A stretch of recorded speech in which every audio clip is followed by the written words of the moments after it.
Un saludo muy afectuoso. El día de hoy estamos acá reunidos para tocar un tema de vital importancia, el discurso oral. En primer lugar, cabe aclarar qué es la voz humana. Es una producción sonora del ser humano a través de su aparato fonador. Y esta evoluciona desde que nace el hombre hasta que alcanza su máximo desarrollo físico, que es justamente en la etapa de la adultez. La producción de la voz se produce gracias a las cuerdas vocales. Estas están formadas por unos músculos finos que van a producir un sonido. Sobre todo las cuerdas vocales se contraen. Por otro lado, se da un cambio en la presión del aire al salir a través de los pliegues vocales. Todo ello produce una vibración. Esta vibración que al resonar por la laringe dan origen justamente a lo que nosotros llamamos el sonido. Acá tenemos un gráfico justamente de la producción de la voz. En primer lugar tenemos, por ejemplo, a los cornetes nasales que están ubicados en esta parte. En segundo lugar tenemos a la laringe. Si vemos, por ejemplo, en el gráfico, se manifiesta este aspecto. La faringe, que estamos justamente señalando. La glotis, que tiene que ver específicamente, está por encima de la tráquea. Y por último, por supuesto, está la tráquea. Cualidades de la voz. ¿Cuáles son las cualidades más interesantes que tiene que tener la voz? En primer lugar, el volumen o intensidad está directamente relacionado con la cantidad del aire que se expulsa al hablar y puede ser alto, bajo o normal. En segundo lugar está el tono, que depende de las cuerdas vocales que hacen posible la emisión con más o menos dificultad de los sonidos. En tercer lugar está el timbre, que es la matriz personal de la voz que depende de la proximidad de las cuerdas vocales.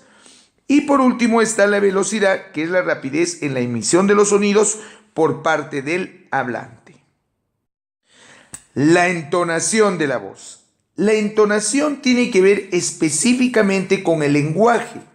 Ojo, con el lenguaje, que es la sucesión de variaciones en el tono de la voz y que consiste en una línea musical característica de cada lengua, región, persona, estado afectivo, intención expresiva, entre otros. Entonces la entonación de la voz específicamente tiene que ver con la persona y la región donde se está hablando. Por ejemplo, nosotros aquí, justamente, de acuerdo a las diferentes regiones que está compuesto nuestro Perú, va a tener una diferente entonación o una diferente forma de apreciarse en cuanto a la emisión de la voz. Tipos de entonación de la voz. En primer lugar tenemos a la entonación de las oraciones enunciativas. Este tiene que ver con el tono y decae a partir de la última sílaba acentuada. Pero si la oración consta de dos grupos fónicos, el primero termina en anticadencia y el segundo en semi-anticadencia. Y el segundo lo hace en cadencia. Segundo, entonación de las oraciones interrogativas. Estas interrogaciones pueden ser directas totales cuando la curva melódica se caracteriza por una elevación de la voz por encima del tono normal. Por ejemplo, decimos así: ¿cuál es tu nombre? Y en tercer lugar está la entonación de las oraciones admirativas. Este tipo de oración ofrece una gama muy variada de estados anímicos, sobre todo lo que hace compleja la descripción de una línea melódica. Generalmente se da cuando hay ascensos tonales rápidos producto de una impresión. Por ejemplo, fuego. La declamación, derivado del latín declamatio, que se le denomina a la declamación, es el arte escénico que se realiza frente a un público. Sobre todo, su finalidad es siempre cautivar al espectador.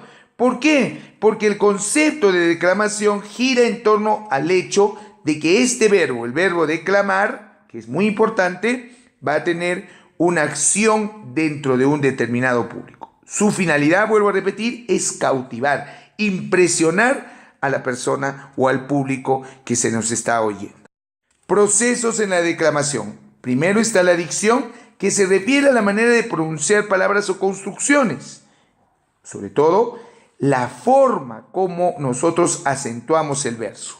Segundo, los gestos, que consiste en el movimiento del rostro o de las manos con que se expresan diversos estados de ánimo. Y en tercer lugar, el movimiento, cuando se mueve como león enjaulado en el escenario, o sea, tiene que estar frente a un estrado y adopta determinadas formas en lo que nosotros llamamos los pasos que deben ayudar a la palabra, pero nunca detener. Procesos de la declamación, la naturalidad. Se refiere a la concordancia de los movimientos con el conjunto integral físico, temperamental y conceptual del declamador. Tiene que ser una declamación natural.